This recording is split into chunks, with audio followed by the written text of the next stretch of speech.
अस्सलाम वालेकुम नाज़रीन, प्रोग्राम दिन भर में मैं हूँ आपकी मेज़बान शहरबान आवान और मैं हूँ इमरान सनाउल्लाह। नाज़रीन, आज के प्रोग्राम में हम सबसे पहले बात करेंगे पाकिस्तान की मजबूत खारजा पॉलिसी और बढ़ते सिफारती ताल्लुकात की।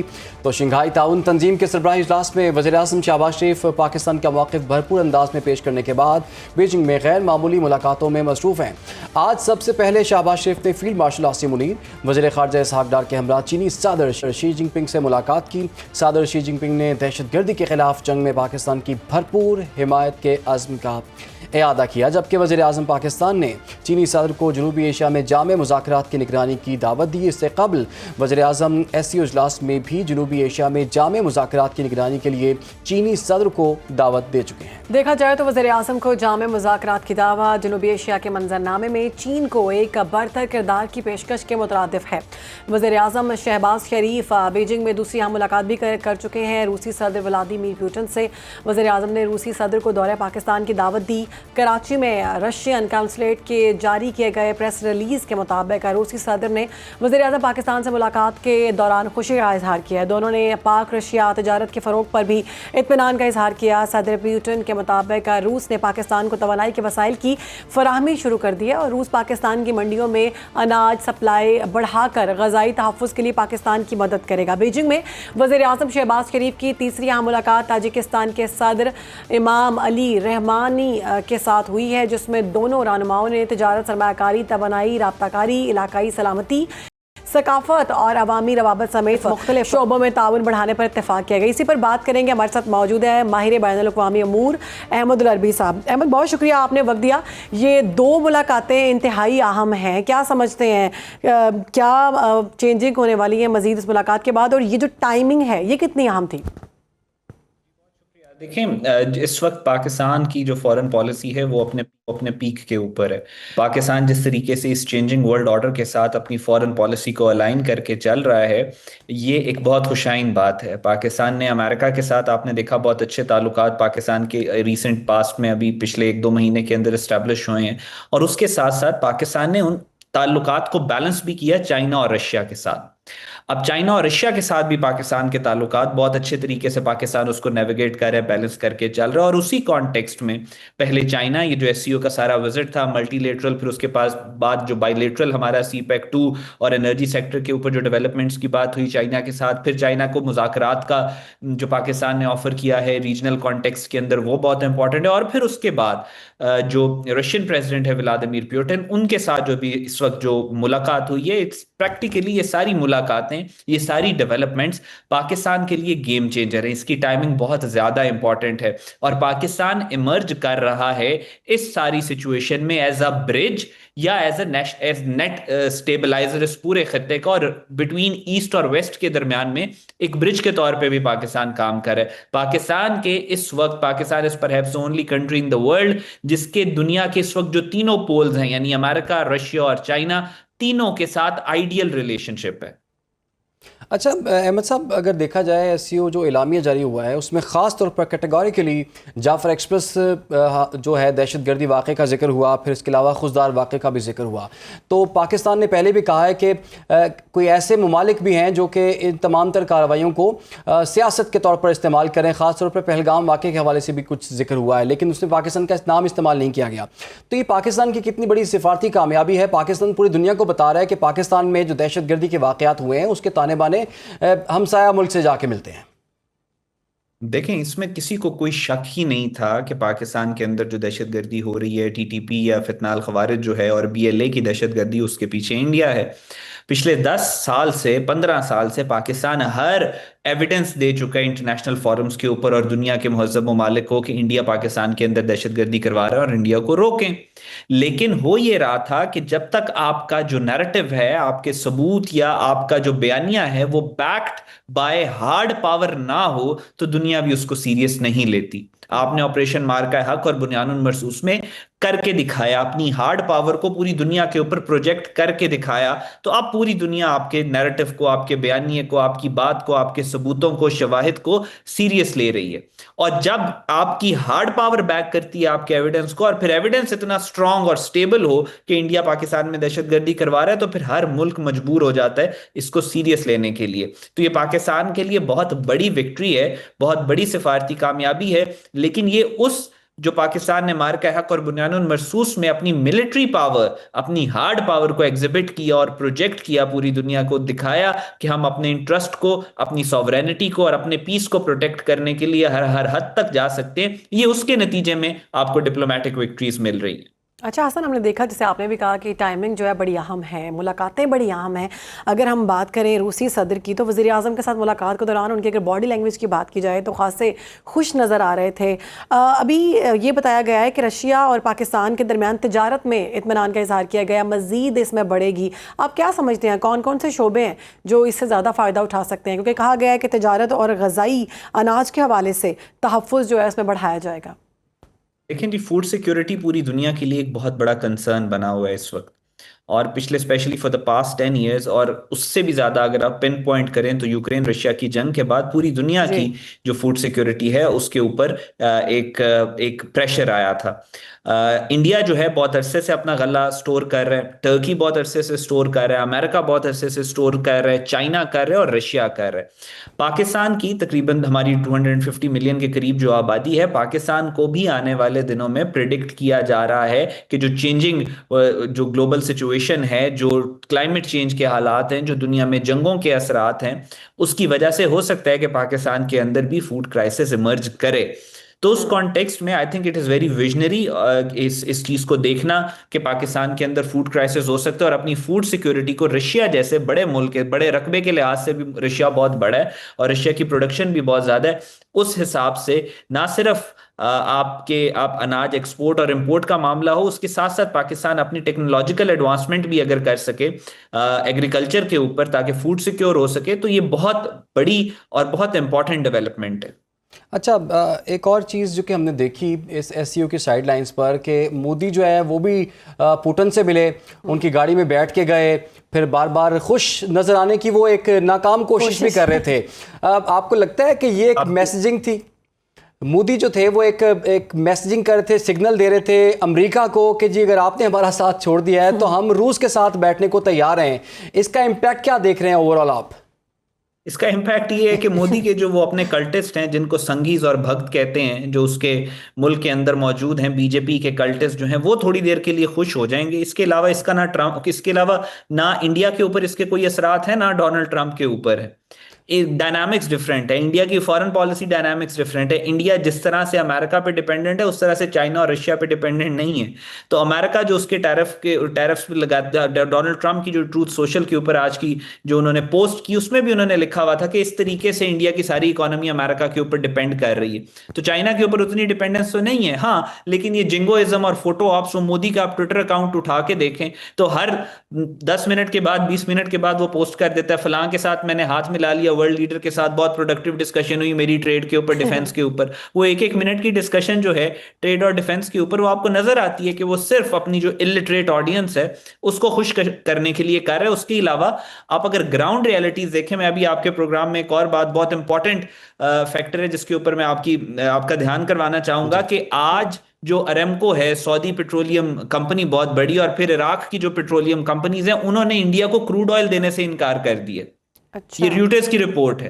अब आप ये इमेजिन करें कि कितना बड़ा क्राइसिस इंडिया के लिए खड़ा हो चुका है कि वो जो दुनिया के अंदर मैनिपुलेट कर रहा था मुल्कों को कि रशिया से ऑयल लेके यूरोप को दे रहा था और बीच में अपने पैसे रख रहा था, और इस तरह की जो चांकियन डुप्लिसिटी कर रहा था, वो इंडिया के सर के ऊपर आके आप फट रही है। कोई छोटी बात तो नहीं है कि सऊदीज भी अब इंडिया से जो इराक की जो ऑयल इंडस्ट्री है वो भी इंडिया से बैकफुट के, उन्होंने भी इंडिया को बैकफुट पे डाल दी है। सो इंडिया के लिए हर रोज एक नया क्राइसिस इमर्ज हो रहा है। एससीओ के फोटो ऑप से वो क्राइसिस खत्म नहीं होंगे, they are there and they are there to stay. ठीक। अच्छा, मार्का हक ने दिखा दिया इंडिया को इंडिया का असल चेहरा। उससे पहले हमने देखा कि बड़े गरूर और तकब्बुर के साथ मोदी और इसके जितने भी वज़रा थे वो घूमते फिरते थे पूरी दुनिया में। हमने देखा कि रुसवा होकर बैठ गए।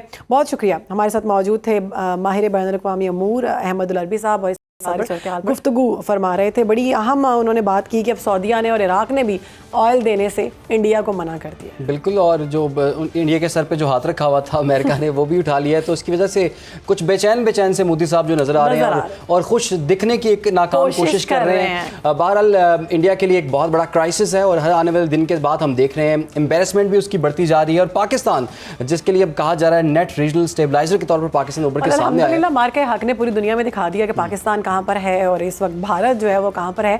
बोलने की ज़रूरत नहीं है, मुल्क और मुल्क के वज़रा और सदूर खुद बता रहे हैं कि पाकिस्तान कहाँ पर है। तो अब कुछ बात कर लेते हैं दरियाए रावी की तबाहकारियों के हवाले से। दरियाए रावी में सैलाब से लाहौर की वो गलियाँ जो हमेशा रोशनी और ज़िंदगी से भरपूर दिखाई देती थी, आज दरियाए रावी के बेकाबू पानी में डूबी हुई हैं। शहर के कई इलाके जैसे शफाबाद, फारुखाबाद, तलाट पाक, पाक व्यू और शादरा के नज़दीक रिहायशी बस्तियां पानी में डूबी हुई हैं। इंतज़ामिया और रेस्क्यू टीमों ने बर वक्त कार्रवाई तो की है और सैकड़ों ख़ानदानों को महफूज मकामात पर मुंतकिल किया है। खुशकिस्मती से बर वक्त इनखला की वजह से किसी बड़े इंसानी जानी नुकसान की इत्तला मौजूद नहीं है, मगर तबाही अपनी जगह पर है। इमरान, आप आज सुबह वहाँ पर गए, आपने वहाँ पर खुद हालात देखे, सारे लोगों से गुफ्तगू की, क्या सूरत हाल आपने देखी? बिल्कुल जी, दिन भर की स्पेशल टीम जो है वो उन इलाकों का विजिट करके आई है। आज मैं खुद वहाँ पर गया हूँ टीम के हमरा, और हमने चप्पा चप्पा देखा है उस जगह का, और एक एरिया जो था उसकी स्टोरी हमने बनाई है जो कि अपने नाज़रीन को हम दिखाएंगे कि सैलाब आया फिर चला गया, पानी खड़ा हो गया, मुश्किलात ख़त्म नहीं हुई, लोग कहाँ पर हैं, लोगों का कितना नुकसान हुआ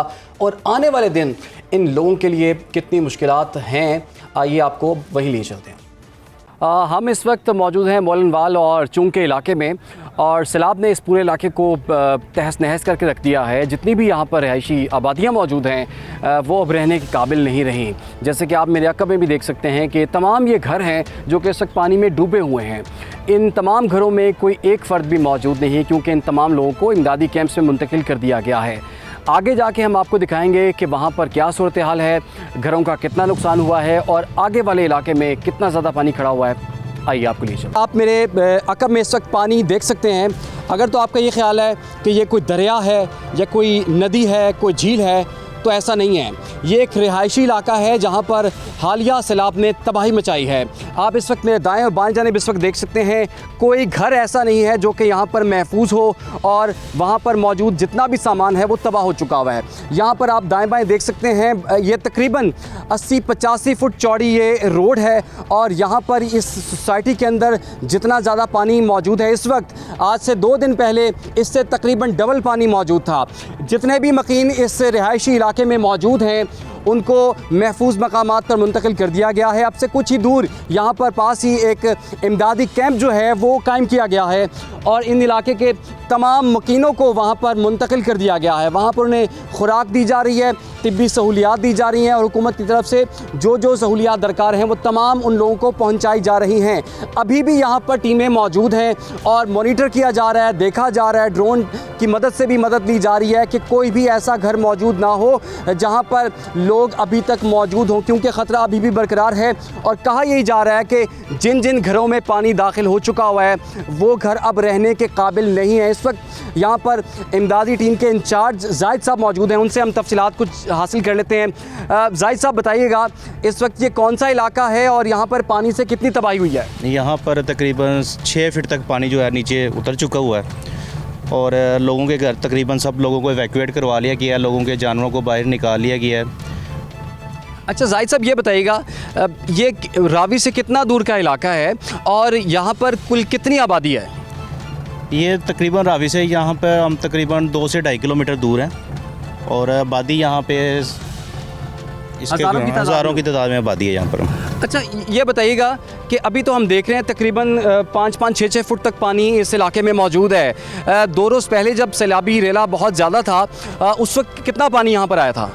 पानी का जो लेवल था यहाँ पे तकरीबन 12 से 14 फीट तक था और कुछ जगह पे 20 फीट पानी भी है, क्योंकि ये हमवार सतह नहीं है और कहीं पे 2 मंजिला भी इमारतें जो मुकम्मल पानी में डूब चुकी थी।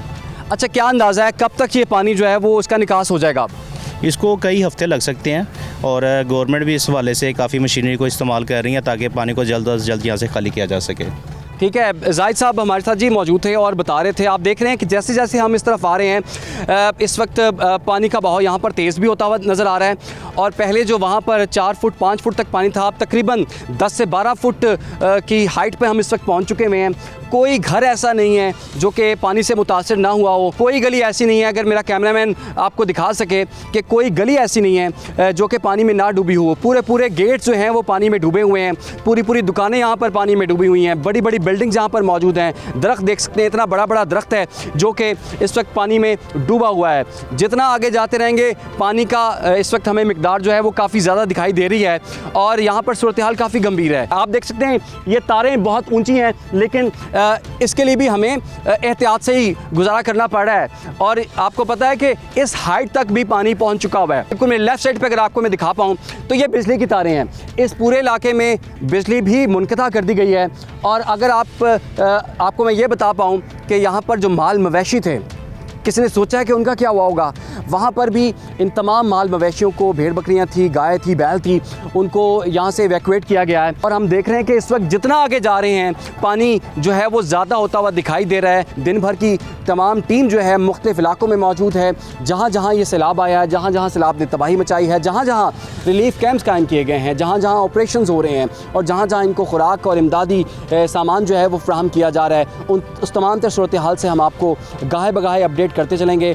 फ़िलहाल के लिए आपको अब हम लिए चलते हैं इस वक्त जो इमदादी कैंप लगाया गया है जहाँ पर इन तमाम मुतासिरीन को रखा गया। अच्छा, आप ये बताइए कि इस इलाके में आपका कितना नुकसान हुआ है? मेरा तकरीबन 30 लाख से ज़्यादा का हुआ है। मेरा ना क्रॉस द रिवर मेरा जो फार्म हाउसेज हैं, खुशी फार्म हाउसेज, वहाँ पे 10 कनाल का प्लॉट मैंने लिया था।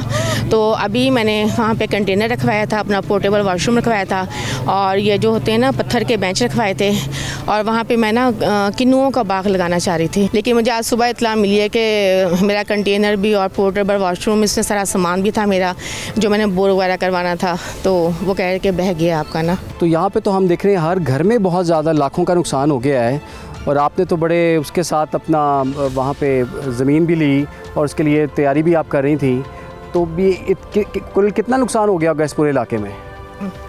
इसका तो कोई हिसाब ही नहीं है। हर घर का अगर आप लगाएं तो इतनी ज़्यादा बड़ी आबादी है और बेचारे बहुत ही गरीब लोग हैं, तो इनकी तो कोई पुरसाने हाल ही नहीं, इनकी तो हेल्प लाजमी होनी चाहिए। इस वक्त हम इमदादी कैंप में मौजूद हैं और यहाँ पर रहने वाले लोगों से हम बात करते हैं। आप बताइएगा, आप कब से हैं इस कैंप में? आज छठा दिन है जी मुझे यहाँ पे। मेरा घर भी थीम पार्क में था, वेस्ट करनी ब्लॉक में, पूरे का पूरा डूब गया। ट्रिपल स्टोरी था, 2 मंजिला डूबी है मेरी उसमें। और सबसे जो परेशान कुन बात है, नो डाउट कि मैं सबके साथ ही हूँ, सब परेशान है, मैं भी परेशान हूँ, लेकिन मेरी परेशानी थोड़ी ज़्यादा इस वजह से है कि मेरी बेटी की 16 तारीख को शादी है और उसका सारा सामान उसी के अंदर है मेरे घर में, और जो कि दूसरी मंजिल मैंने शिफ्ट किया, मैं शायद इतना पानी ना आए तो वो भी डूब गया। तो दूसरी मंजिल भी डूब गई है? दूसरी मंजिल भी डूबी है, वो वेस्ट करनी ब्लॉक में। अब मैं ज़ाहिर कश्ती पे गया था, देख के आया हूँ खुद। तो आपको क्या अंदाज़ा था कि यहाँ तक भी पानी आ जाएगा? ये अंदाज़ा होता तो मैं सामान निकाल लेता। मेरे साथ साथ हज़ारों लोग हैं वहाँ, कम से कम 30,000 या 31,000 घर हैं और घर में बसने वाले लोगों की तादाद लाखों में है, हज़ारों में नहीं है। आप कब से यहाँ पर और क्या मुश्किलात हैं आपको? सर मुश्किलात तो यही कि जो नुकसान हुआ है उसकी भरपाई नहीं अभी हो रही। बाकी वो खाना पीना सब कुछ, चारपाई भी दे रहे हैं, खाना 3 टाइम आ रहा है, दूध भी मिल रहा है, बच्चों का पैम्पर भी मिल रहे हैं। बाकी नुकसान का अभी हमारे कोई पता नहीं चल रहा।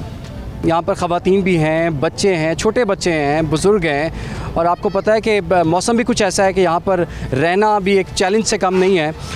भाई आप ये बताएं कि आप कब से यहाँ पर और यहाँ पर कितनी फैमिलीज़ हैं? यहाँ पे तकरीबन सर हम रह रहे हैं 7 दिन हो चुके हैं। हमने अभी तक तो नहीं किसी को देखा कोई गवर्नमेंट का मुलाजिम आए, मैंने नहीं देखा। आया हो शायद, आई डोंट नो, बट मैंने नहीं देखा। तो यहाँ पर छोटे छोटे बच्चे भी हैं, यहाँ पर बुज़ुर्ग लोग भी हैं, ख़वातीन भी हैं और बाकी लोग भी हैं, तो किस तरह से गुजारा हो रहा है? सर गुजारा ये हो रहा है कि यहाँ पे लोग हमारी खिदमत कर रहे हैं, ये समझ लें कि खाना पीना हमें दे रहे हैं। उसके अलावा अगर कहा जाए हुकूमती तौर पे, तो हुकूमती कोई नुमाइंदा हमारे पास नहीं आया। कब से आप लोग यहाँ पर हैं और यहाँ पर क्या सूरत हाल है? हम 5 दिन से इधर हैं। खाना शाना तो कुत्तों को भी लोग डाल देते हैं, लेकिन डाल रहे हैं, अच्छी खुराक दे रहे हैं, लेकिन हमारी कोई बात, मेन जो बात है हमारी, वो नहीं कोई सुन रहा। हमने अपने बच्चों के हर खुशी बंद करके अपने घर बनाए, उनकी ख्वाहिश सारी किसी ख्वाहिश को नहीं देखा, कोई फैशन उनका नहीं देखा, अच्छा खाना नहीं खिलाया, गुजारा कर कर के अपने घर बनाए, लेकिन वो घर भी नहीं रहे। आपका सैलाब में कितना नुकसान हो गया? हम कुछ बता नहीं सकते, बचपन से लेके आज तक हमने जो जमा पूंजी की वो अपने घर पे खर्च की, घर अच्छा बन जाए, घर अच्छा बन जाए, हमने सारी ज़िंदगी के लिए रहना है। लाइट नहीं आती थी उस जगह पे, हमने लाइट का सोलर का इंतज़ाम किया, वो बैटरियाँ वो सब कुछ जो यूपीएस वगैरह सब कुछ चला गया। हम एक एक चीज़ कैसे बताएं बच्चों के लिए, एलसीडियाँ लगवाएं, जो भी छोटी छोटी बेशक थी, खिलौनों की तरह घर को सजाया हुआ था, लेकिन कुछ नहीं बचा। एक और साहब है, उनसे बात करते हैं हम। जी भाई साहब, कब से आप यहाँ पर और क्या कितने लोग हैं आप? 5 दिन से मैं इधर हूँ। हम 5 मेरे बच्चे हैं, 2 मियाँ बीवी, 7 लोग हैं हम। मेरा 5 मरले का घर है, ठीक है, और ये सिंगल स्टोरी बनाया था अपनी मेहनत मजदूरी करके। तकरीबन मैं 30 लाख रुपया लगाया उसके ऊपर, और सारा तबाह हो गया, बर्बाद हो गया। गवर्नमेंट को ये पता था कि ये इनलीगल हैगी, ये सोसाइटी, इनका कोई वाली वारस नहीं हैगा, उन्होंने बना लिया गवर्नमेंट जो भी हुआ।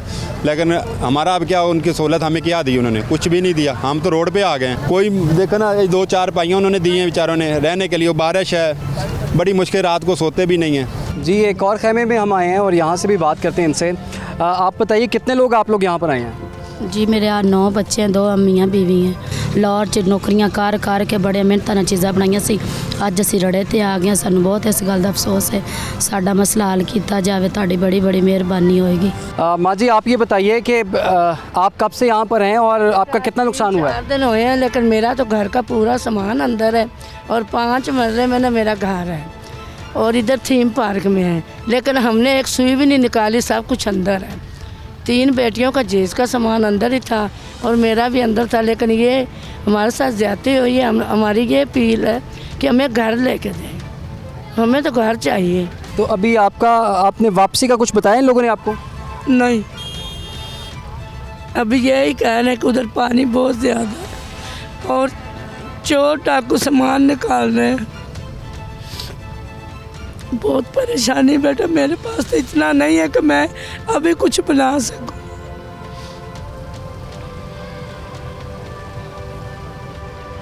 जी नाज़रीन, जैसा कि आपने देखा कि ये हर खेमे की, हर ख़ातून की ही यही स्टोरी है और बहुत ज़्यादा नुकसान हो गया है। शायद किसी को अंदाज़ा भी नहीं हो सके कि ये कितना ज़्यादा नुकसान है। इनकी अपील गवर्नमेंट से ही है, मुखय्यर हज़रात से ही अपील है कि वो इनकी मदद करें, क्योंकि ये इतना बड़ा ये क्राइसिस यहाँ पर इस वक्त क्रिएट हो चुका हुआ है। लाखों की तादाद में लोग जो हैं वो बेघर हैं। आप देख रहे हैं कि जिनके घर मौजूद हैं वो रहने के काबिल नहीं हैं और पानी की वजह से कुछ ऐसे घर हैं जो कि इस वक्त मुनहदम भी हो रहे हैं, गिर भी रहे हैं। तो यहाँ पर इस खैमे में इन्होंने कब तक रहना है? यकीन कीजिए, ये कहना आसान है कि खैमा बस्ती बना दी गई, वहाँ पर रहाइश का इंतज़ाम है, खाने पीने का सामान प्रोवाइड किया गया है, लेकिन यहाँ पर एक दिन भी रहना या चंद लम्हे भी गुजारना जो है वो इतना आसान नहीं है। आपको पता है कि इस वक्त काफ़ी ज़्यादा गर्मी भी है, बारिश का सामान भी है, कीचड़ यहाँ पर हो जाता है, वबाई अमराज फूट रहे हैं। वो लोग जो कि बड़े पुरसकून से ज़िंदगी गुजार रहे थे वो इस तरह से खैमों में मौजूद हैं, ये देखा नहीं जा रहा। तो इन लोगों की गवर्नमेंट से ये अपील है कि इनकी मदद की जाए और फ़ौरी तौर पर इनके घर में पहुँचने के लिए इक़दाम किए जाएँ। तो जनाब, ये सारी सूरत हाल थी। दिन भर की टीम इमरान सनाउल्लाह के हमरा वहाँ पर मौजूद थी फील्ड में और सैलाबी इलाकों का मुतासरीन के हालात, उनके मसाइल आप तक पहुँचाने की कोशिश की गई है और अब दुआ करते हैं कि ये मामला उनके जल्द अज जल्द बेहतर हों। जनाब का कहर आपको बताएंगे, पानी अकबर फ्लड बंद तक जा पहुँचा है और वहाँ पर क्या सूरत हाल है, वहाँ मौजूद है हमारे नुमाइंदे यासिर मजीद।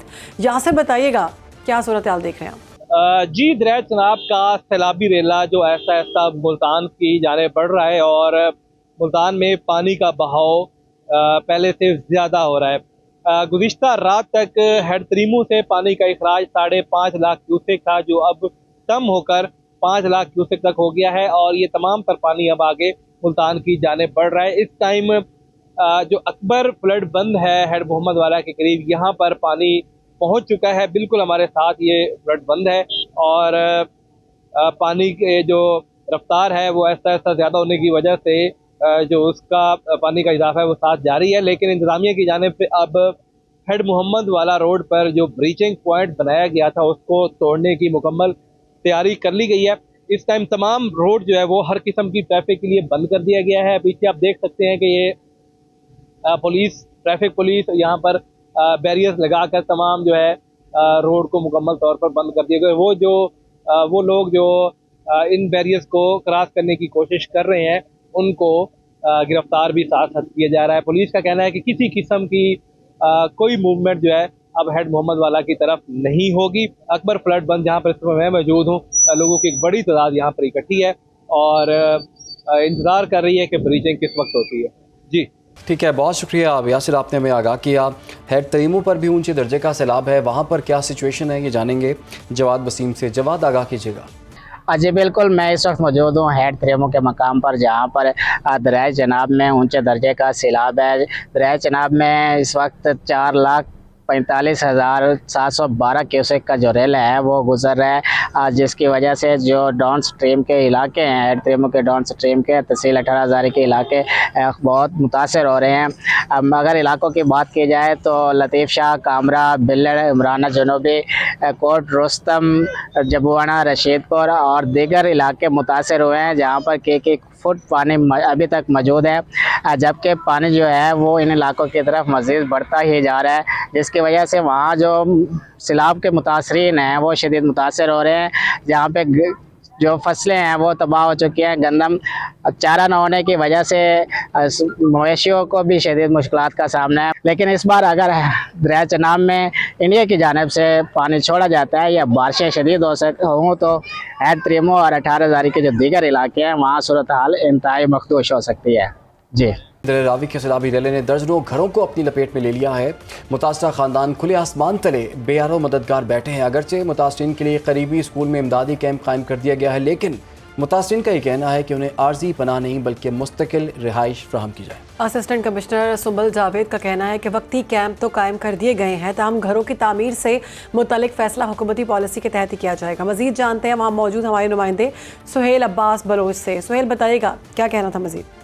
जी, इस वक्त जो है वो शादरे के मकाम के करीब फ़रखाबाद है, जहाँ पर कई घर जो है वो सैलाब की बेरहम मौजों के नज़र हो गए। घर तो डूब गए, लेकिन उनके लिए इंतज़ामिया की जानिब से जो है वो इमदादी कैंप लगाए गए हैं, उनको खाना यहाँ दिया जा रहा है और उनके इंतज़ामात जो हैं वो इंतज़ामिया की जानिब से किए जा रहे हैं।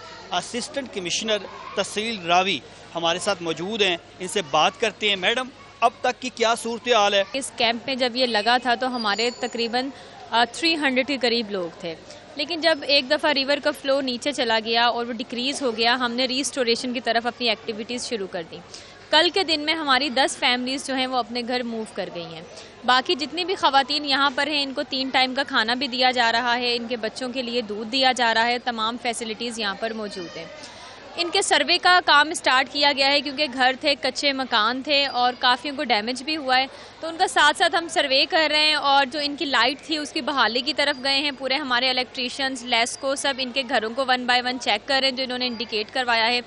और दूसरा, इनके जो घरों में गार आ गई है, यानी कि स्लश आ गया है, बिल्कुल मडी हो गया है, उसमें पूरे एरिया में हमारी LWMC की टीम्स इंगेज हैं और वो अपने एक प्लान के तहत वो क्लियर करवाती जा रही हैं। लेकिन बहुत सारे घर ऐसे हैं जो पानी में डूबे हुए हैं और उनके इलाका मकीनों का ये कहना है कि उन्हें खाना तो मिल रहा है, लेकिन उनके घर जो हैं वो बनाए जाएँ, उनकी माली इमदाद की जाए।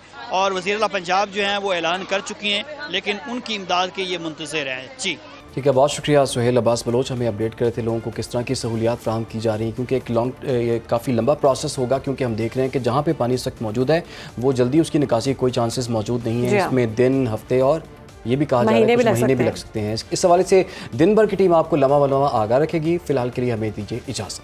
अल्लाह हाफ़िज़। अल्लाह हाफ़िज़।